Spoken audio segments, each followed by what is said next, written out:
sem við hættum á föstudaginn var í raun umfjöllun það hvernig allt í CS, eða langflest í CSS sé réttindi box og svo þegar við erum búin að búa til þessu blessuðu box þá þurfum við náttúrulega að fara að staðsetja þau einhvers staðar. En í grunninn þá eru allir hlutir í CSS í eðlilegu flæði. Það þá að þau séu annarkvort blokk eða inline. Og þegar þau eru blokk þá fylla þau upp í alla þá breidd sem foreldrið þeirra hefur og ef þau eru inline þá flæða þau saman í línu. Og þá hægt að hugsa sér þetta annað hvernig málsgrein hegðar sér í heild en inline hvernig hvert orð hegðar sér innan hennar. Síðan getum við breytt staðsetningu á boxinu með því að eiga við position eigindið og þá getum við gefið því gildi static sem gefna gildið og þá hluturinn í eðlilegu flæði. Relative, þá hann hlutfallslegur miðað við eðlilegt flæði. Absolute, þá skilgreinum við algjörlega innan síðunar hvar boxið birtist og fixed, þá skilgreinum við það fast út frá því hvar viewportið á browsernum þannig að út frá þessum kassa sem myndast af viewportinu á browsernum. En það eru síðan ýmis trikk við þetta og við notum síðan position, eigindin, left, right, top, bottom til þess að stýra þessu. En svo erum við líka með þriðju víddina svona einhverju leyti í CSS en það í raun þessi box og ef við förum að staðsetja þau svona akkurat þá geta þau lent í því að leggjast ofan á hvort annað og þá getum við átt við hvar þau liggja á þessum setás og hann ræðst þess að stacking order sem tala sem að öllum boxum eru gefin og það eru útreikningar fyrir þetta en við getum líka átt við þessi gildi með því að nota seta index eigindið. Þá getum við sett þetta stacking order gildi eftir okkar höfði og látið hlut sem á alltaf að vera fremst fá hátt gildi og vera þar alveg alltaf fremst eða lágt gildi og þar alveg vera alltaf fyrir neðan einhver önnur box. Síðan getum við á annan hátt átt við það hvernig þessi box leggjast á síðuna hjá okkur og það með því að nota float. Og þá það með float eigindinu og það getur tekið gildin left, right eða none og þá tökum við boxin úr eðlilegu flæði og fleitum þeim þá annarkvort til hægri eða vinstri miðað við þá línu sem það í. Þannig að boxið hefur línu út frá í raun því hvar display block hegðunin og við færum boxið þá í þeirri línu annarkvort til vinstri eða hægri og ef það ekki til nógu mikið pláss fyrir boxið, lárétt pláss, þá fer það býða til nýja línu fyrir sig og fellur niður. Síðan getum við lent í vandræðum með þetta og getum átt við þetta með því að nota annað eigindi sem clear sem segir til það hvernig við síðan hreinsum þessa línu út frá vinstri, hægri eða báðum áttanum sem við erum að ýta boxunum í. En við fórum svo sem ekkert svaklega mikið í float af því að float ekkert sem við ættum neitt sérstaklega mikið að vera að nota í dag af því að það í raun hægt að leysa öll mál sem að float virka mun skilvirkar með Flexbox. En svo eru önnur CSS virkni sem við fórum í, við erum ekki að fara neitt sérstaklega en við þurfum að hafa á hreinu svona sirka hvernig virkar og þá ekki nákvæmlega hvað eigindin heita á öll gildin heldur að þið getið skilið hvernig þau virka í samhengi við eitthvað annað. Og þá til dæmis hvernig við getum breytt letri og texta, bakgrunnum og litum og það líka hugsanlega gradientum og já, þetta ekkert neitt sérstaklega mikilvægt en eitthvað sem þið þurfið samt að geta lesið út úr. Layout Layout var útfært í mörg ár með bara því að nota floats, inline block síðan aðeins seinna meir, position og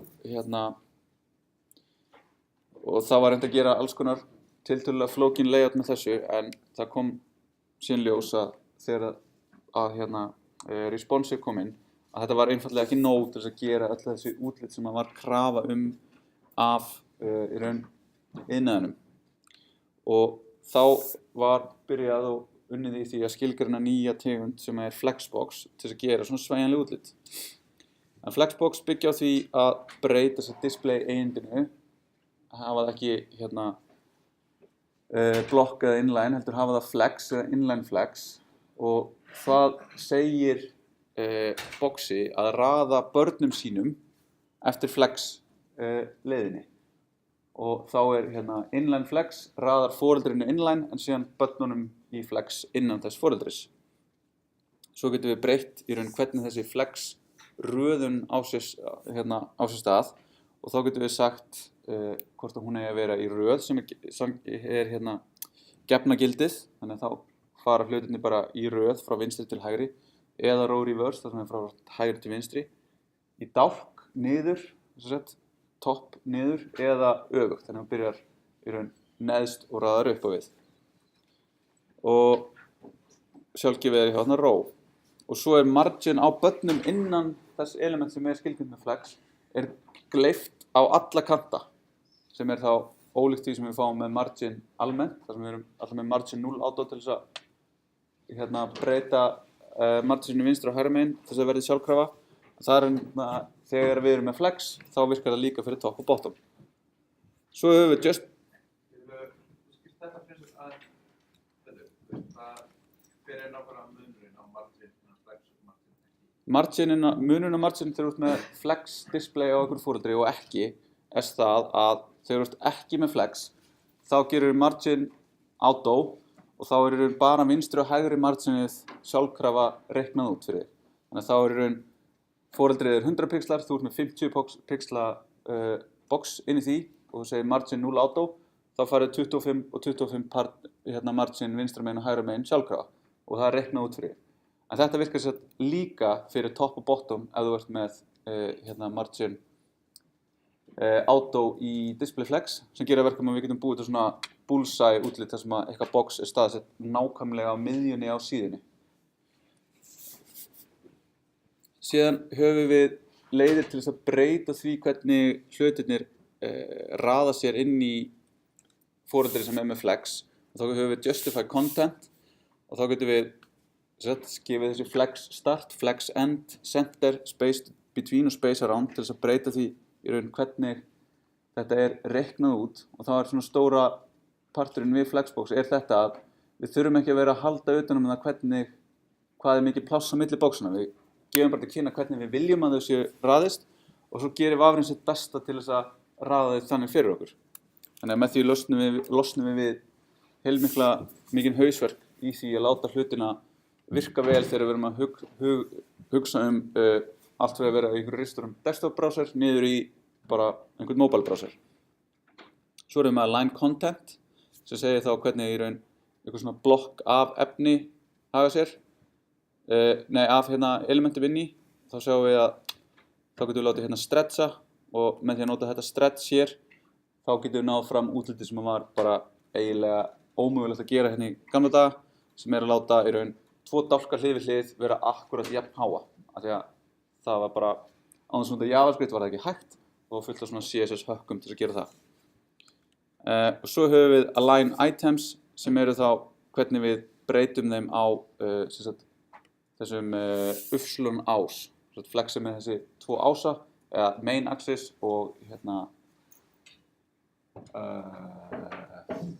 cross axis eða x-ás og Ufslun ás. En það er ekki það því að svo getum við breytt sem að breyta flex directioni og þá er align items það sem stýrir því hvernig þau raða sér á þessum cross axis.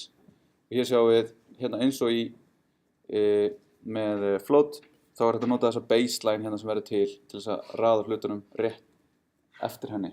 Þetta er alveg skelfilegur kontrast á þessum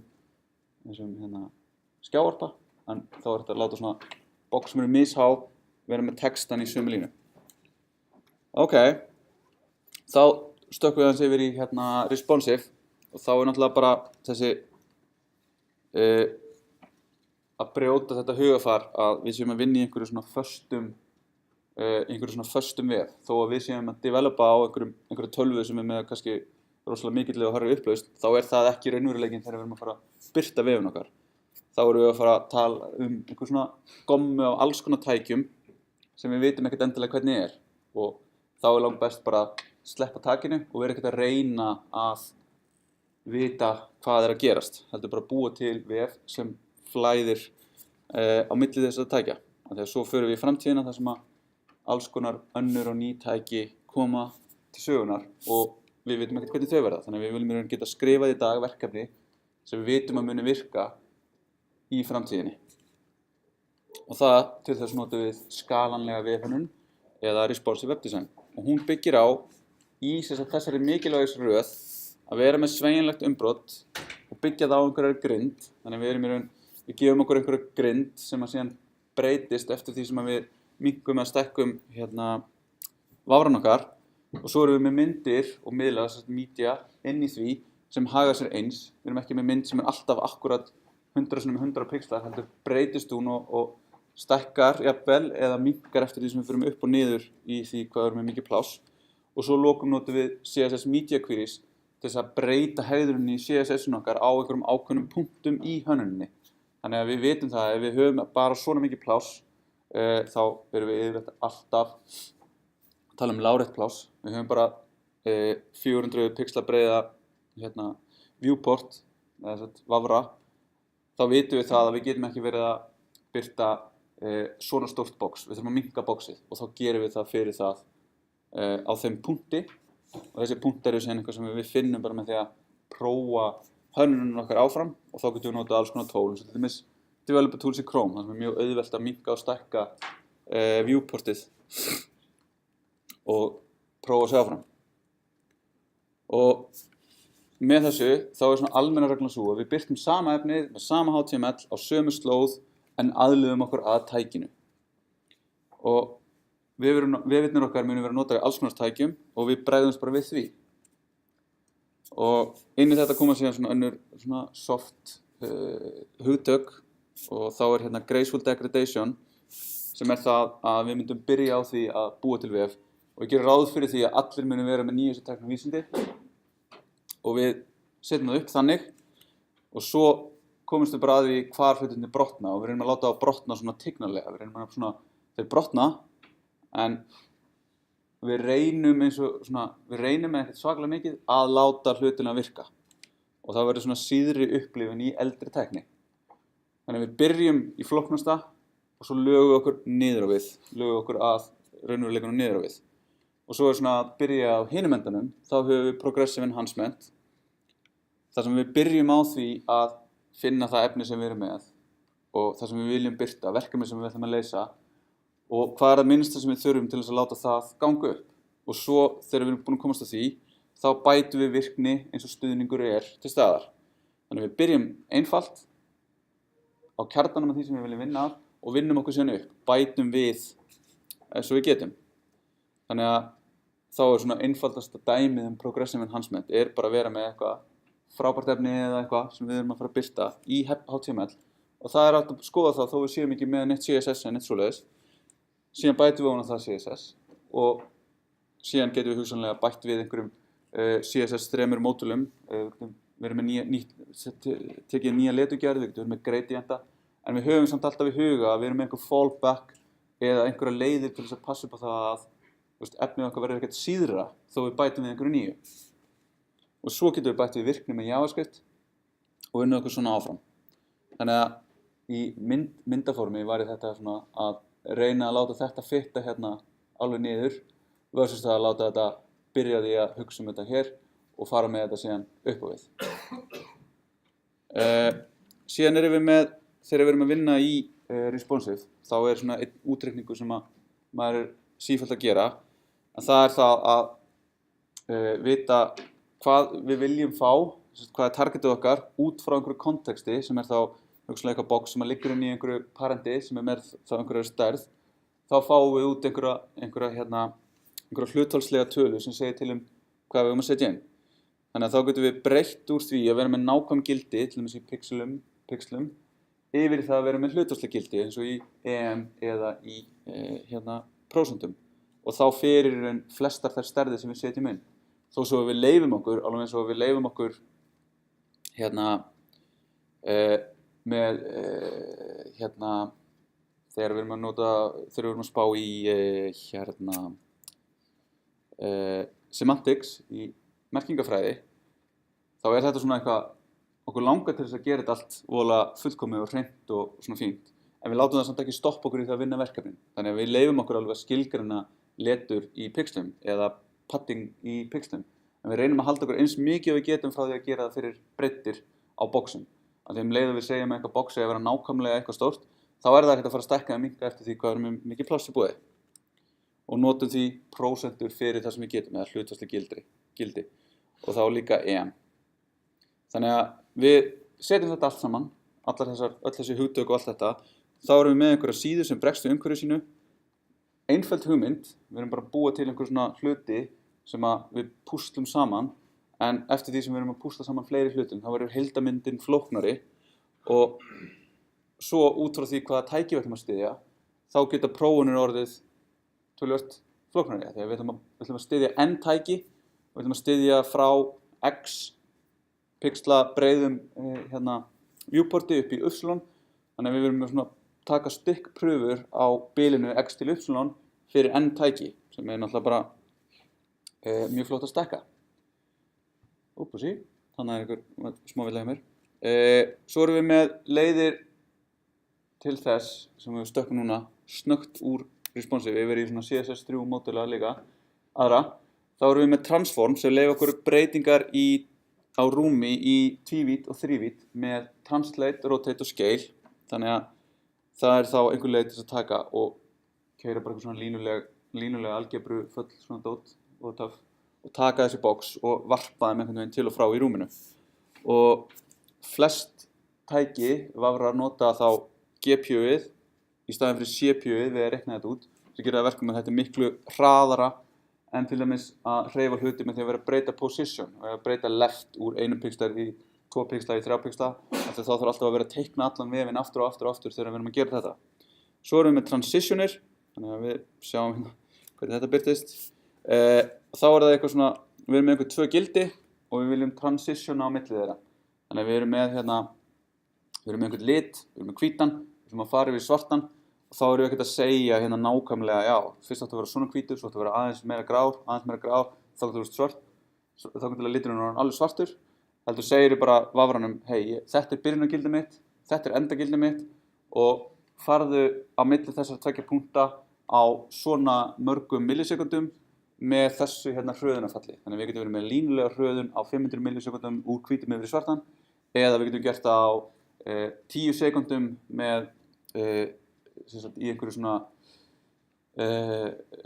falli sem er hratt í byrjun og svo er svona hægt og fín í miðjunni, þar sem við sjáum minna hvað er að gerast og svo eykur að hraðan í lokin. Þannig að þetta gera alls konar með þessu og þetta getur að dunda sér aðeins við svona transition gildi getur algjörlega breytt í hvernig upplifunin er af því að nota vef.